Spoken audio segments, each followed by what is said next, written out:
আপনাদের আবেদনের প্রেক্ষিতে ঘাটাইলে স্থানীয় সরকার বিভাগ থেকে আমি 3,40,00,000 টাকার মতো বিশেষ বরাদ্দ দিয়েছিলাম। এই জোট গড়তে প্রত্যেকটি রাজনৈতিক দলের অনেক ত্যাগ করতে হয়েছে। 2018 সালে কোটা সংস্কার আন্দোলনের মধ্য দিয়ে আমাদের রাজনৈতিক যাত্রা শুরু করি। সব সময় সাইফুল্লাহ হায়দার ভাইকে আমাদের পাশে পেয়েছি। আপনারা জানেন তখন আমরা সংখ্যায় খুব বেশি ছিলাম না, 15-20 জন থেকে শুরু করে সেই মিছিল দীর্ঘ হতে হতে গণভবন পর্যন্ত কোটি কোটি মানুষের মিছিল গিয়ে পৌঁছেছিল 2024 সালের গণ অভ্যুত্থানে। জাতীয় নাগরিক পার্টি এবং এর অঙ্গ সহযোগী সংগঠনের নেতৃবৃন্দ, উপস্থিত প্রিয় ঘাটাইলবাসী, আসসালামু আলাইকুম।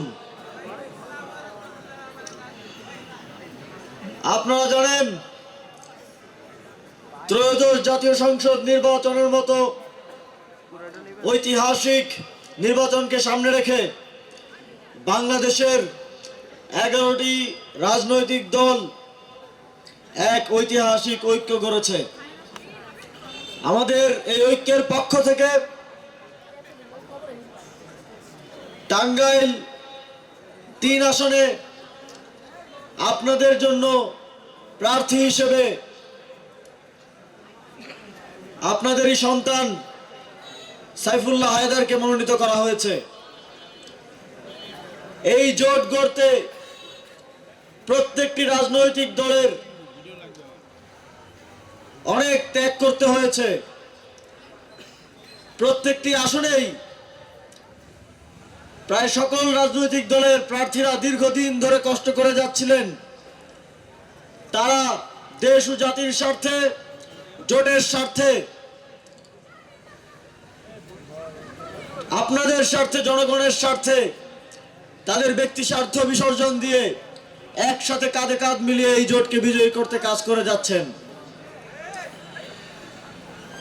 সংগ্রামী বন্ধুগণ, আমরা যখন 2018 সালে কোটা সংস্কার আন্দোলনের মধ্য দিয়ে আমাদের রাজনৈতিক যাত্রা শুরু করি, ঠিক সেই সময় থেকে সব সময় সাইফুল্লাহ হায়দার ভাইকে আমাদের পাশে পেয়েছি।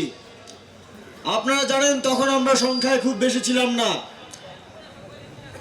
15-20 জন থেকে শুরু করে সেই মিছিল দীর্ঘ হতে হতে গণভবন পর্যন্ত কোটি কোটি মানুষের মিছিল গিয়ে পৌঁছেছিল 2024 সালের গণ অভ্যুত্থানে। তবে আমাদেরকে আমাদের সেই সূর্য সন্তানদের মূল্যায়ন করতে হবে, যারা সেই শুরুর 15 জন 20 জনের মিছিলে ছিল, তাদেরই একজন সাইফুল্লাহ হায়দার।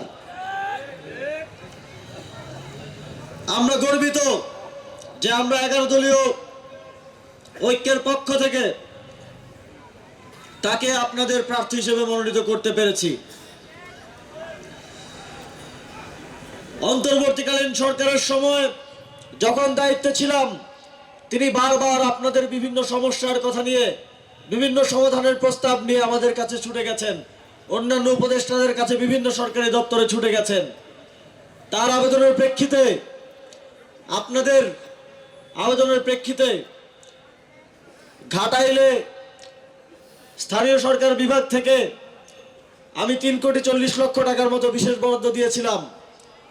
এছাড়াও বিভিন্ন রাস্তাঘাটের সংস্কার এবং নির্মাণ কাজের উদ্যোগ গ্রহণ করেছিলাম। তিনি যখন কিছুই ছিলেন না, একজন রাজনৈতিক নেতা হিসেবে তার দায়িত্বের অতিরিক্ত তিনি আপনাদের জন্য করেছেন। আপনারা যদি তাকে নির্বাচিত করেন, তাহলে আমি বিশ্বাস করি তিনি আরো শক্তিশালী রূপে আপনাদের জীবন মান উন্নয়নের জন্য কাজ করে যাবেন।